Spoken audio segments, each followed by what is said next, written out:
Uma força-tarefa do Ministério da Saúde vai acelerar a vacinação contra a Covid-19 no Amazonas. O objetivo é imunizar a população com 50 anos ou mais. O anúncio foi feito pelo ministro Eduardo Pazuello, que está em Manaus acompanhando a situação. De acordo com o ministro da Saúde, o governo federal vai enviar vacinas suficientes para acelerar o Plano Nacional de Imunização, chegando até o público de 50 anos de idade. Pazuello afirmou que vai antecipar as vacinas para o Amazonas, sem tirar nada dos outros estados. Além disso, o ministro definiu uma nova estratégia para a transferência de pacientes com a Covid-19. Agora, o foco é o interior do estado, para atendimento de casos médios e graves, com uso de UTIs aéreas da FAB. As remoções vão ocorrer tanto dos municípios do interior para Manaus, quanto para os estados mais próximos. A meta é reduzir a fila de espera de pacientes em hospitais da rede estadual. O Ministério da Saúde instalou um comitê de crise no Amazonas para reorganizar o sistema de saúde local.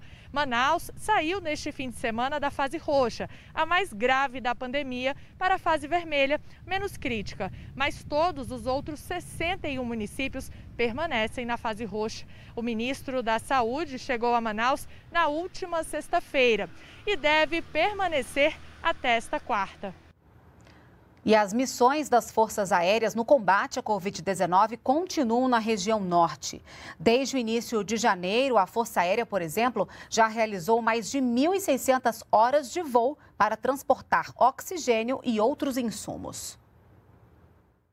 Segundo o Ministério da Defesa, já foram transportados pela Força Aérea Brasileira pelo menos 18 cilindros de oxigênio líquido de Brasília para Manaus. E da capital amazonense seguiram 61 cilindros de oxigênio em forma gasosa, um total de 1.900 toneladas de carga. Cabe ressaltar que o transporte de oxigênio líquido ele é um transporte delicado, pois a carga é uma carga sensível e que as aeronaves de transporte comercial não fazem esse tipo de missão. A Força Aérea utiliza diferentes aeronaves na operação, como a KC-390 Millennium, a C-130 Hércules, a C-105 Amazonas e a C-99. Elas ultrapassaram 1.600 horas de voo. Nós trouxemos para a região amazônica, especificamente para a cidade de Manaus, o Hospital de Campanha do Exército e o Hospital de Campanha da Força Aérea Brasileira. Além disso, também fizemos o transporte de diversas usinas de oxigênio. As missões dão suporte também a hospitais de Rondônia e Roraima e incluem a remoção de pacientes para diversas cidades devido à lotação das unidades de saúde. De acordo com o Comando de Operações Aeroespaciais, o COMAI, mais de 600 pacientes foram transportados. A Marinha, por meio de um navio patrulha, acompanhou de Santarém a Manaus uma balsa com tanque com o equivalente a 9.000 cilindros de oxigênio. A carga foi contratada pela indústria de gás. E aviões do Exército também transportam vacinas e equipes de saúde até comunidades indígenas. E sem folia neste carnaval, muita gente que aproveitou a folga começa a retornar de viagem hoje. Vamos ao aeroporto Santos Dumont, no Rio de Janeiro. Tiago Pimenta traz informações pra gente. Tiago, mesmo com essa movimentação que a gente está vendo aí, a previsão é de queda, né, no fluxo de passageiros. Bom dia para você. Oi, Renata, bom dia. A previsão, como você disse, é de queda sim. Com a pandemia, o número de passageiros que circulam nos aeroportos esse ano é menor neste carnaval que é tão diferente. A estimativa da rede Infraero é que cerca de 591 mil passageiros utilizem o transporte aéreo entre 12 e 18 de fevereiro. Isso representa 45% a menos na comparação com o carnaval do ano passado. Agora, mesmo com movimento menor, os cuidados contra o coronavírus não podem ser esquecidos. A Infraero recomenda o distanciamento social, uso de máscara e frequente higienização das mãos com álcool em gel ou água e sabão. Quem vai voltar do feriado em voos domésticos deve chegar no aeroporto com 1h30 de antecedência. Se o voo é internacional, a orientação é que o passageiro compareça 3 horas antes do horário de decolagem. Informações sobre viagens, atrasos, cancelamentos, direitos e responsabilidades do passageiro podem ser obtidas na página da ANAC, Agência Nacional de Aviação Civil. Renata. Perfeito, Tiago. Obrigada pelas suas informações.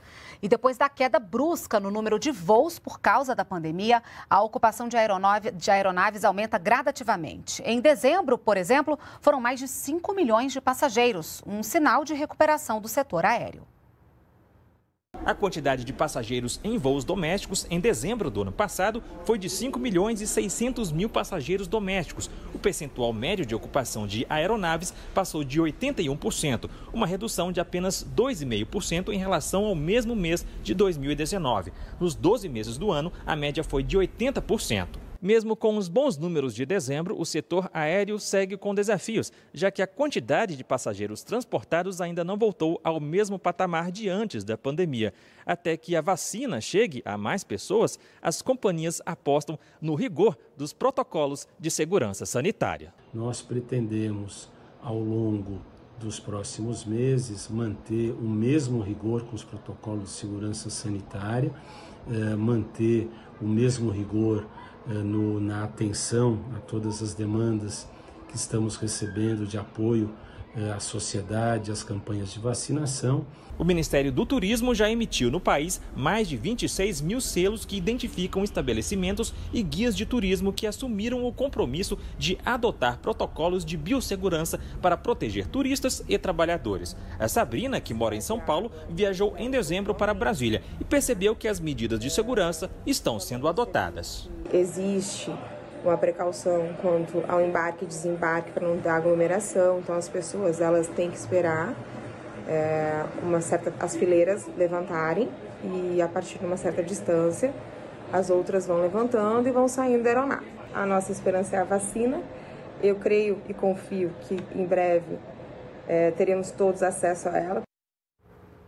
E neste carnaval, a Polícia Rodoviária Federal reforça a segurança nos pontos com maior índice de acidentes. Apesar de ser ponto facultativo, muita gente pegou a estrada. A gente pede para que os condutores tenham cuidado especial em relação às ultrapassagens, que são responsáveis por mais ou menos 30% das mortes que acontecem nos acidentes de trânsito. A ultrapassagem tem que acontecer somente onde a sinalização permite e quando houver tempo e distância suficientes para completar a manobra sem se colocar em risco ou colocar outras pessoas em risco. E aqueles cuidados básicos também de sempre obedecer a sinalização, andar dentro da velocidade máxima estabelecida para a via e, em caso de chuvas, reduzir a velocidade e aumentar a distância de segurança dos demais veículos. O Ministério do Turismo já concedeu o selo Turismo Responsável para mais de 26 mil estabelecimentos no país. O selo é um incentivo para que os consumidores se sintam seguros em relação aos protocolos para a prevenção da Covid-19. Os encantos da natureza com o charme da hospedagem. Essa pousada em Pirenópolis, cidade a 130 quilômetros de Goiânia, tem também um terceiro aliado para atrair hóspedes, o selo Turismo Responsável, que certifica que o local toma todos os cuidados contra o coronavírus. Ele é uma segurança que nós temos, uma garantia de deixar o nosso hóspede mais tranquilo, mais seguro, sabendo que a gente está seguindo realmente todas as medidas necessárias para a segurança dos nossos hóspedes. Em todo o país, mais de 26 mil estabelecimentos receberam o selo. São hotéis, pousadas, parques temáticos, restaurantes, bares, cafeterias, agências e guias de turismo, entre outros empreendimentos do setor, comprometidos em barrar a pandemia e manter empregos e a economia em funcionamento. Isso quer dizer manutenção de emprego, isso quer dizer estímulo ao turista para viajar, para vir ao nosso país,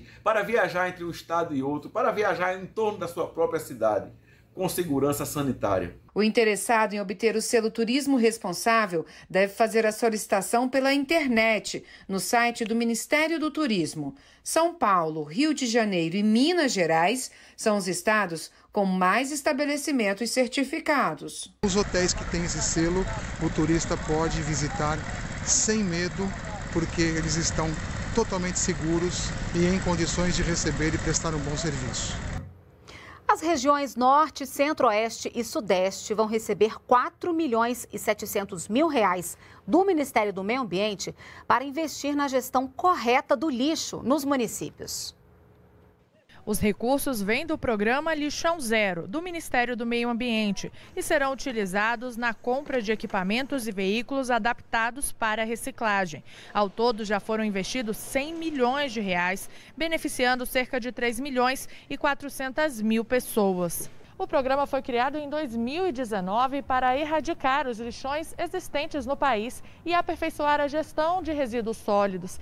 Entre as medidas estão a melhoria nas condições de trabalho dos catadores de materiais recicláveis e mudanças na legislação, com a implantação de sistemas de logística reversa que impõem aos fabricantes de eletroeletrônicos a responsabilidade pela coleta e descarte correto dos produtos. Em 2020, houve redução de 17% da quantidade de lixões em relação a 2019, passando de 3.257 para 2.707 lixões, segundo dados levantados pela Associação Brasileira de Tratamento de Resíduos e Efluentes, a ABETRE. Além desse importante resultado concreto, houve avanço na logística reversa com sistemas aprimorados, como o caso do óleo lubrificante usado da lata de alumínio, e 3 novos sistemas implementados: baterias de chumbo, eletroeletrônicos e medicamentos.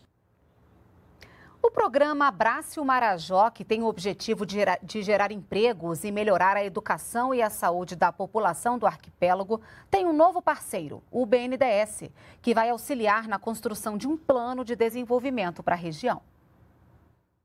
550 mil habitantes, 16 municípios, mais de 2.500 ilhas e ilhotas. É o Marajó, o maior arquipélago fluvial marítimo do planeta, no norte do Pará. Banhado pelo rio Amazonas e pelo Oceano Atlântico, região com grande potencial econômico, mas com a maioria da população abaixo da linha da pobreza e os menores índices de desenvolvimento econômico do país. Para mudar essa realidade, a ministra da Mulher e dos Direitos Humanos, Damares Alves, criou no começo de 2020 o programa Abrace Marajó. É um conjunto de ações que estão sendo entregues dentro do eixo de infraestrutura, dentro do eixo de desenvolvimento institucional, dentro do eixo de desenvolvimento social e econômico, empresas chegando ao território, para que a gente possa efetivamente mudar o patamar de desenvolvimento do arquipélago do Marajó. O BNDES é um recente parceiro do projeto para a modernização das 16 prefeituras do arquipélago. A partir do diagnóstico da situação atual das 16 prefeituras, a gente possa efetivamente intervir para que elas possam ser protagonistas do desenvolvimento do território. Entre as ações em andamento está o projeto de distribuição de cestas básicas durante a pandemia, juntamente com o Instituto Bem Pescado. A gente sonha que essas comunidades tenham projetos sociais estruturantes, que gerem emprego, renda, sustentabilidade, desenvolvimento social. As reportagens de hoje também estão nas nossas redes sociais. A gente fica por aqui.